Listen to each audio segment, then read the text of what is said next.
How can other people tap dance to work? What's the secret of that? You find your passion. You find your passion. I was very, very lucky to find it, when I was 7 or 8 years old, and fortunately, my children have found their passion. One son loves farming like nothing else. One son loves music like everything else, and all three of them love philanthropy and what they get to do. You're lucky in life when you find it, and you can't guarantee you're going to find it in your first job out. But I always tell the college students that come out, I say, take the job that you would take if you were independently wealthy. You're going to do well at it. If you think you're going to be a lot happier if you've got 2X instead of X, you're probably making a mistake. I mean, you ought to find something you like that works with that, and you'll get in trouble if you think that making 10X or 20X is the answer to everything in life, because then you will do things like borrow money when you shouldn't, or maybe cut corners on things that your employer wants you to cut corners on. Or it just doesn't make any sense. You won't like it when you look back on it. 3 things in hiring people: look for integrity, intelligence, and energy. And he said if the person didn't have the first 2, that the latter 2 would kill them, because if they don't have integrity, you want them dumb and lazy. You don't want them smart and energetic.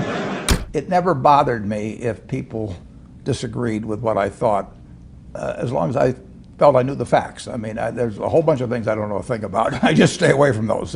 So I stay within what I call my circle of competence.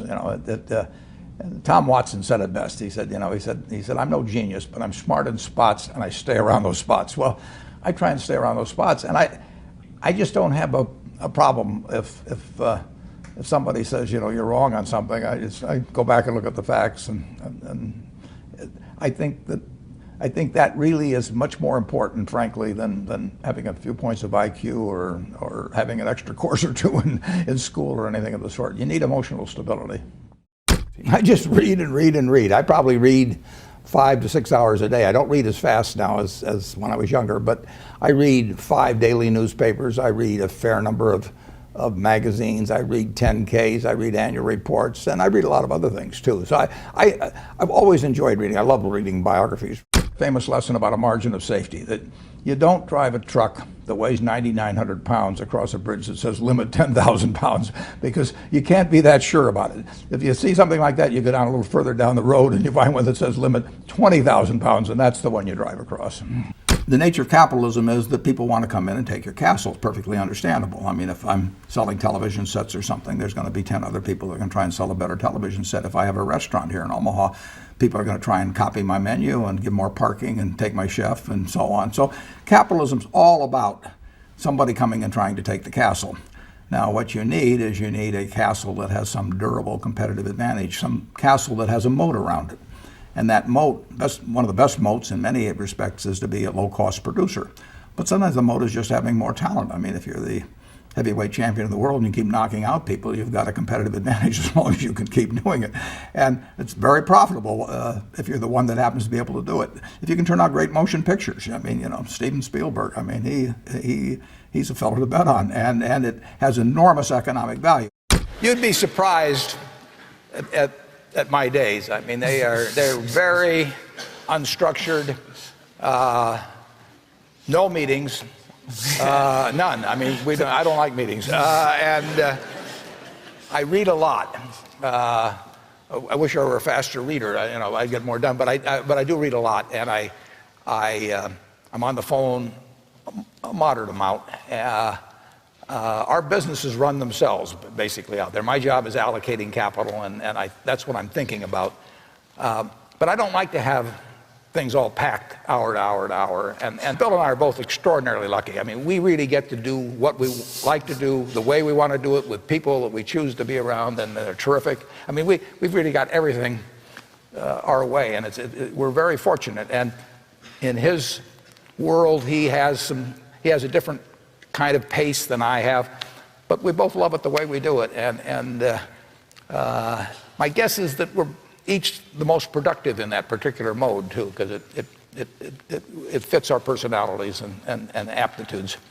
What kills great businesses, if you look at, I do believe in looking at history, and I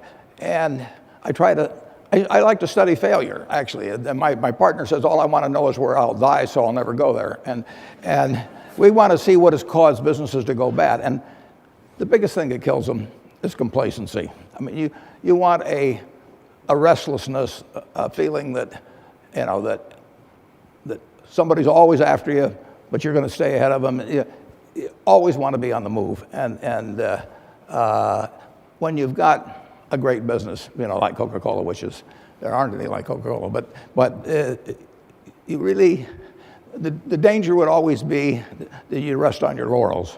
But I see none of that, obviously, at Coca-Cola. But that is the key, to compete the same way when you've got 1.8 billion servings being sold daily as when you were selling, you know, 10 a day. And that restlessness, that belief that tomorrow's more exciting than today, you know, you just have to have it permeate the organization. Who was Ben Graham? He was your primary mentor, model?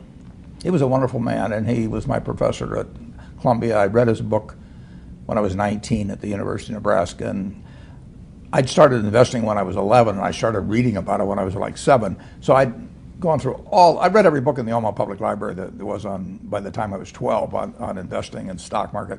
And I had a lot of fun, but I never really found out, I never got grounded in anything. And it was entertaining, but it wasn't going to be profitable. And then I read Graham's book, The Intelligent Investor, when I was at the University of Nebraska.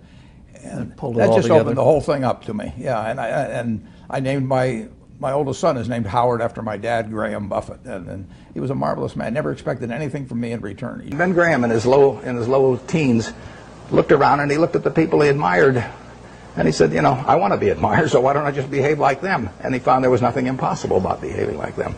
And similarly, he did the same thing on the reverse side in terms of getting rid of those qualities.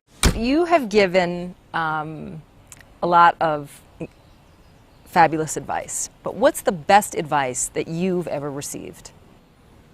Well, I received it in a variety of forms, particularly from my father when I was very young. But I mean, he basically, I think, taught me how to live. Not that I did it perfectly or anything like that, but I mean, he was giving me lessons, but he wasn't doing it by preaching to me. He was doing it by example. But basically, well, the biggest lesson, in a sense, I got is the power of unconditional love. I mean, I think there is no power on earth like unconditional love. And I think that if you offer that to your child, I mean, you're 90% of the way home. And there may be days when you don't feel like it. It's not uncritical love. That's a different animal. But to know you always can come back.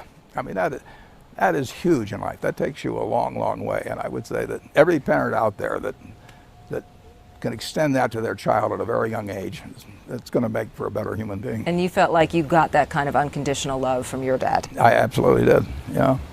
That is a powerful thing. It is a powerful